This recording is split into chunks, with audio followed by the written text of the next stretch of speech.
Hello, hello. Um, Hopefully people can hear me. And I'll give it a minute or two to get everybody on.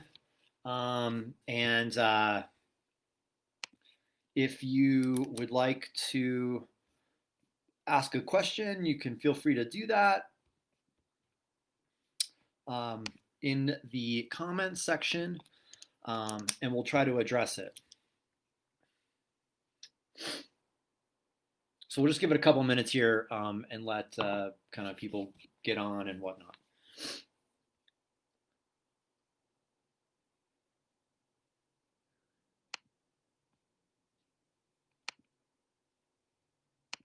Yeah.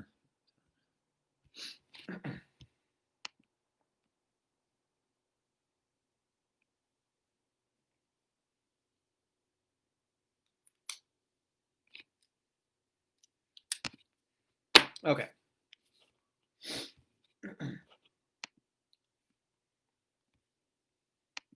All right.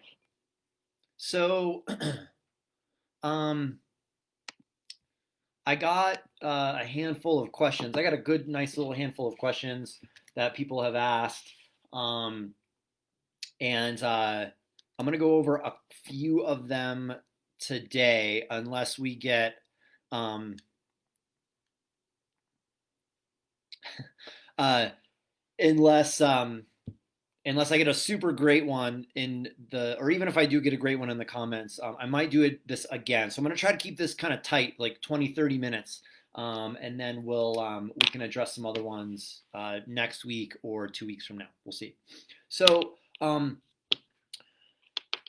before we kind of get started with, adapting training and our mindset and our mental health and everything, and, changing our goals and seasons for 2020, um, there's a couple things that I wanted to mention. One thing I've noticed a lot of, and everyone has, is how we've been seeing a lot of this recapping of old last year's sports.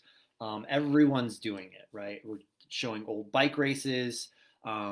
They're, we're seeing the ITU races from previous years. Dave Matthews is every Wednesday on YouTube. They play an old concert because they had to cancel their whole series. So things like that, which I think is great. I think it's fantastic. But It's really important to not get caught up in that, and for you, the athlete, to keep looking ahead and thinking about and trying to plan the future as much as possible. And so don't get caught up in this. I'm just going to think about the past. Make sure that you're thinking about the future, what you're going to do to better yourself, whether it's in not just in athletics, but in your job, in your life, relationships, whatever the case is. Remember to keep kind of looking forward. Um, and then the other kind of overall thing I'll say about all of this is that regardless of your timeline to a particular event, the sport you're doing, the goals that you have in that sport, uh, at the end of the day, you are always working to be fundamentally better at that sport.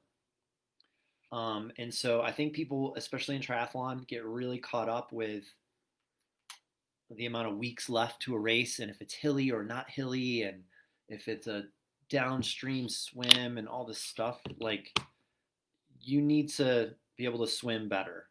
Okay, you need to learn how to pedal your bike better. All really fundamental skills is what you're really doing all the way up to your event. So think about that when you ask yourself, should I be doing this or not be doing this in terms of training? Questions, feel free to put them into the comments section. I'll try to get to some today, but I also have some really good ones that have been sent in to me. And so I am going to address those. Like I said, I'm going to try to keep this nice and tight, 20, 30 minutes, and then we'll do another one next week. I can't answer all the questions tonight, so I'm going to try to do 3. I have 3 planned. Maybe if we get another good one, I'll address that one too. So first one is that I got. This is interesting. Is chasing KOMs, chasing Strava segments, and doing stuff like Everesting a good thing to do right now in 2020? And it's one of those yes and no questions. My short answer is in 2020, yes, I think it's a great thing to do. Mental health is the most important thing. We need to do things, find things that motivate us, um, excite us, get us out of bed early in the morning, all that kind of stuff. And so I think that these are interesting and fun things to do.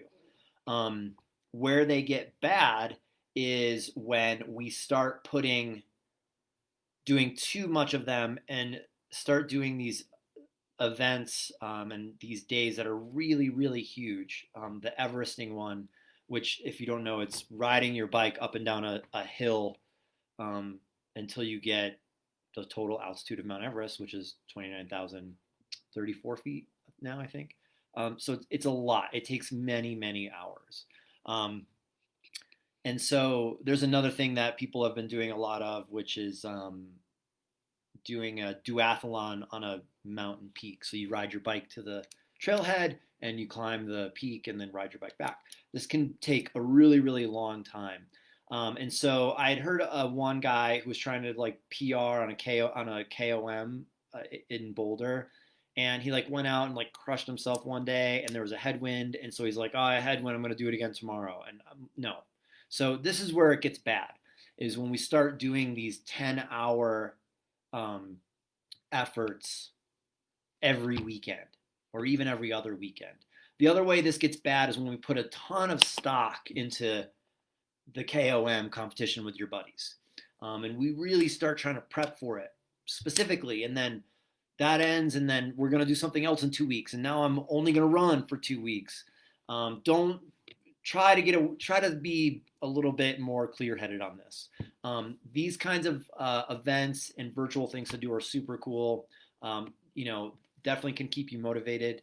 I did the virtual Ironman thing, the first one or two that they had, which I made a little video of one, which was quite comical. I didn't do well, but I think stuff like that is cool to do. It's just with anything, if you get too much into it, then things can get kind of gnarly.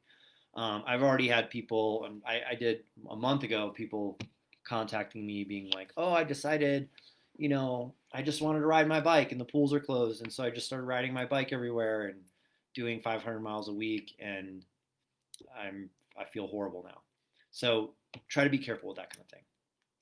Um, I have another question that I'm going to answer next week, which is going to it's going to kind of follow up on this idea. Um, so, another great question I got from somebody is: should you have a coach right now?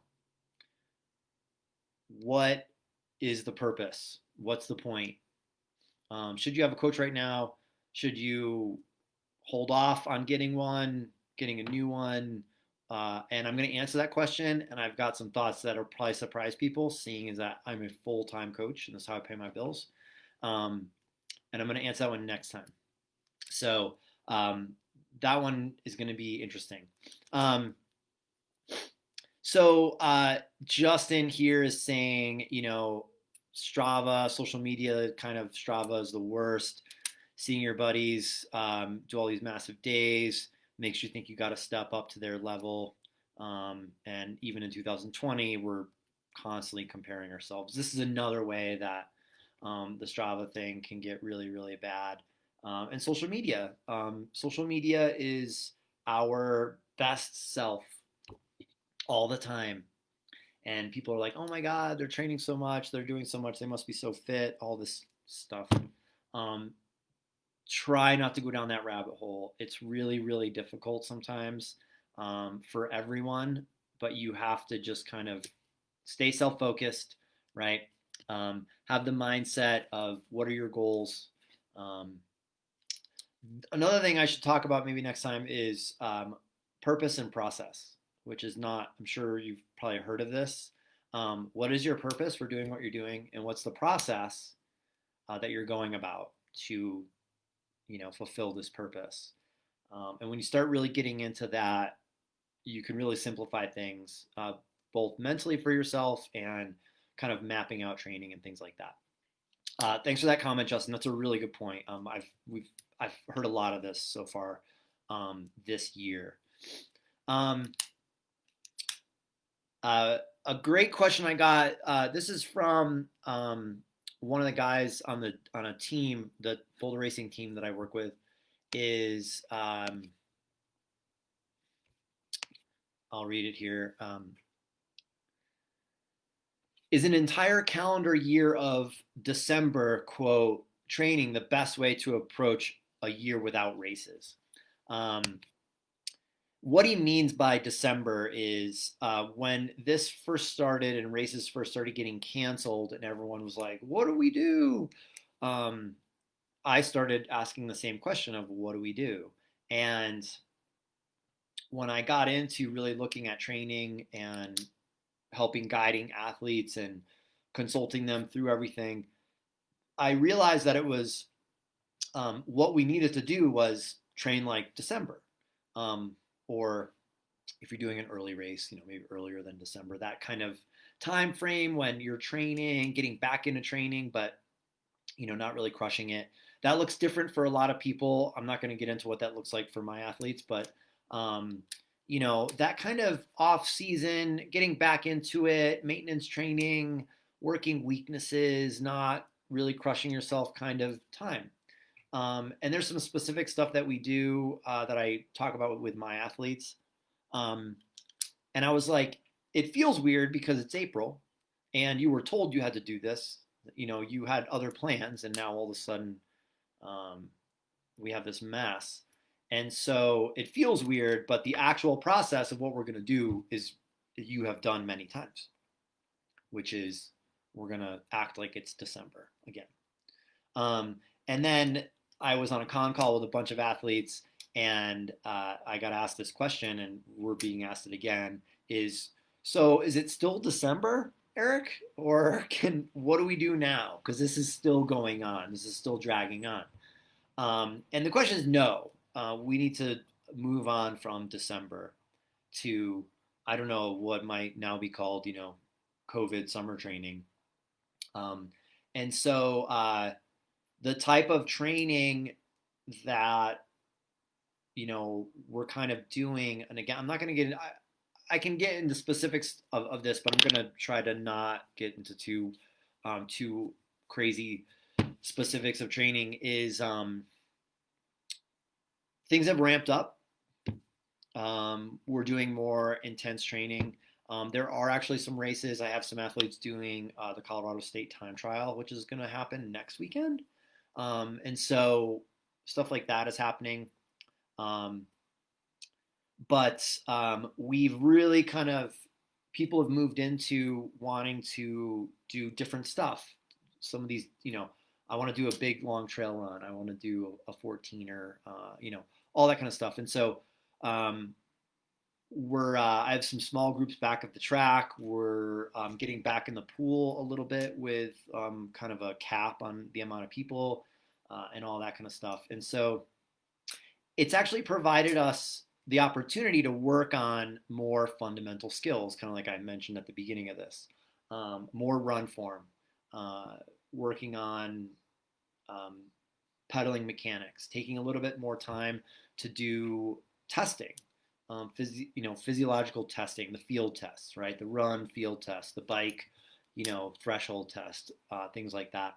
And some other testing, some kind of VO2 field testing that, especially with multi-sport athletes, we don't get the often don't get the chance to do all the testing that I would like to do. And so now we kind of have the opportunity to do that. We haven't really gotten up to that top thing where we're kind of crushing it all the time, or a 2 week or 3 week on before an easier week. My track sessions, we've had some workouts that have looked similar to what we've done in the past, but we're doing some other different types of workouts that we might forego normally because we just don't have enough time. Whereas now we're doing longer, more extended warm ups, lots of drills, muscle activation stuff before track, which was part of my plan anyway to get a little bit more in tune with that, do more of that in depth. We're doing shorter, more powerful efforts and repeats. We're doing flying 150s. We're doing 100-meter, efforts with really long rest on some other days. So we've had the opportunity to do some really different stuff that I think is going to be really beneficial for people. But again, especially with multi-sport athletes, we just don't have enough time. So, we've moved on from December. We're in, COVID summer training. And how that looks, I think, is going to be a little bit different. And so there's some other questions that the next question kind of fits into this a little bit. And it also kind of comes back around to the first one that we talked about with doing these event type stuff. The KOMs and the Everesting and things like that. And I'm going to read this because this one's a good physiology question. Is the physiological stress that an athlete's body typically experiences by racing several times over the course of a typical year inherently valuable such that an athlete should still perform similar efforts in training even though there are no races? Jim sent this in, and this is a great question. We could talk and argue all day long about do you get fitter from doing 6 triathlons throughout the year? And we could talk about the physiological benefits and all that kind of stuff. I would first think about, as I mentioned with the Everesting and the KOMs and things like that, think about your total workload and how much that costs you, okay? Doing an Everesting ride that takes you 10 hours is going to cost you a lot, okay? Ironmans don't make you fitter, they break you down, all right? So you've got to be careful in that regard. I've always said that a sprint distance triathlon, an Olympic distance triathlon, is some of the best training you can get as a triathlete, as a multi-sport athlete. And one of the reasons is experience. Okay, and so I have talked about this with some of my athletes. I've mentioned it before in some other stuff on Instagram. The thing that you're getting out of racing, the big thing you're getting out of racing is experience. So try to do things that will give you new experiences. Okay, get new experiences on the bike that will inherently make you a better cyclist. I wouldn't focus so much on the physical part of it, the muscular adaptation part of it. I would think about the experience. And so I've done a couple of small duathlon races. We also did a hill time trial here at a local climb in Boulder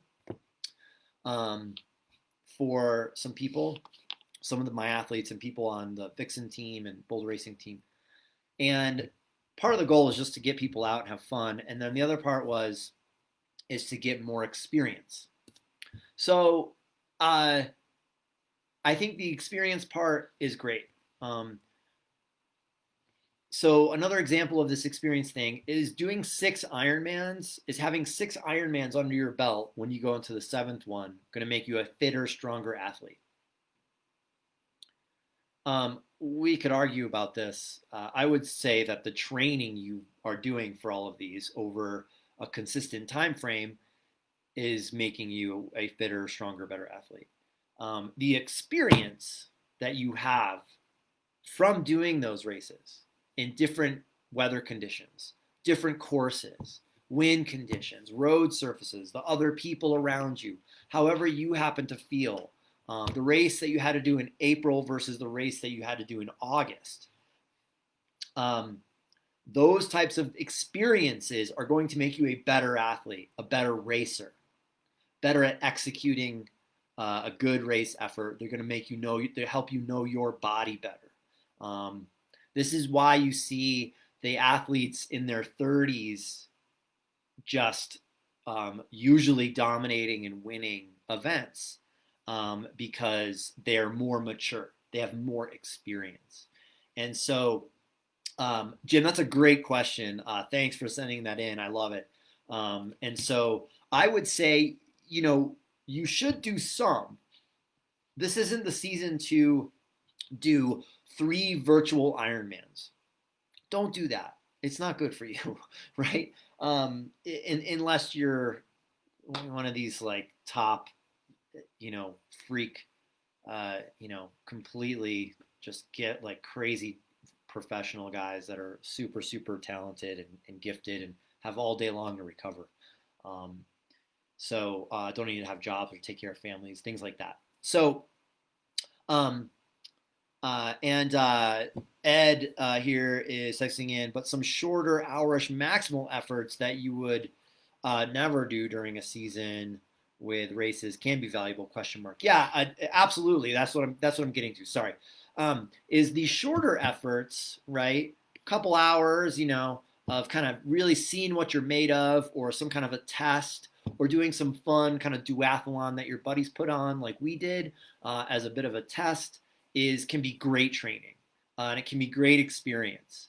And I think you should do those efforts during a normal season. I will very often, I try to get my athletes that are doing an Ironman later in the season to do several, maybe not several, 3 or 4 short course races leading up to it as kind of test events.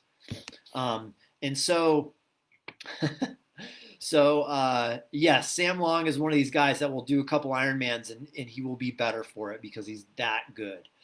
He's just that strong. He's an amazing athlete and person. He's a great guy. We're good. We're buddies, and I really like Sam. So those are the 3 questions. I'm gonna leave it here. 23 minutes. Look how tight and neat that is. I have more questions already, but go ahead and leave a question here if you would like. Structured versus unstructured training. I got a sort of question on that. And so we'll do another one of these soon, maybe next week, or maybe the week after that. I'll kind of keep you posted. So tell your friends. Thanks for tuning in live. We had a few people here. You can tell people this will be up as a post, so you can go back and watch it. After that, maybe with something else on the screen, not my face and just my voice. So thanks for tuning in. Thanks for the questions. And I will see all of you very soon. Thanks.